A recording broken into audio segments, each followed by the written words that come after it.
Yo, mic check, mic check. Aba, matindi! This time papunta kami ng Bulacan. Susubukan namin tuklasin yung pinagmamalaki nilang river doon. Pangalan na, Bitbit River sa North Sagaray. Dito tayo sa expressway. Subukan natin yung speed. Let's go.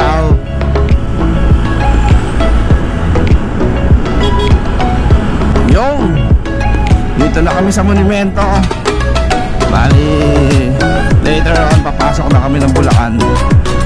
Wow. Papunta kami ng Bulacan. Saan ang way namin? Dito na po. Papunta, dire-diretso na yung papuntang Bulacan. Thank you, sir. Diretso lang yan, sir. Salamat. Another one. Yo, bali, andito na kami sa Barangay Bigte, Norsagaray, Bulacan. Kakaliwa kami dito papuntang Bitbit River. Oh no, oh no. Oh no, no, no, no, no.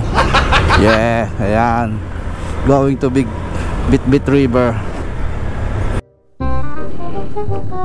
Diyan ka mag-picture, tapos dito ako mag-picture.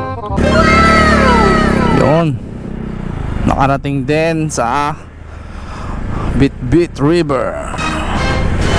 Ayan.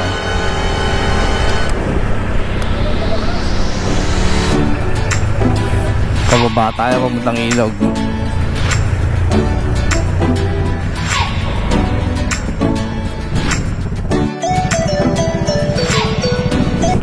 Yung motor lang may bayad, sir? 30, no? Tapos wala nang babayaran the rest. Magkano cottage dyan? 300 po. Isang ano? May kwarto rito, mga ganun? Wala. Doon sa kabila. Doon sa ano yung sa taas na yun. Meron doon. Sa palagay mo magkano? Ang overnight po yata nila 1.5 yung kwarto, tapos may 150 na bayad per head. Parang entrance fee pa yung 150.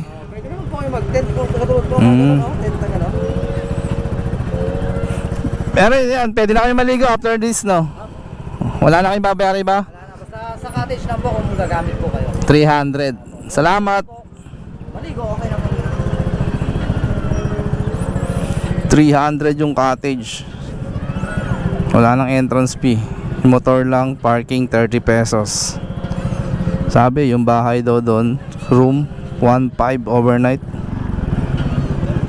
Let's go, maligo na tayo.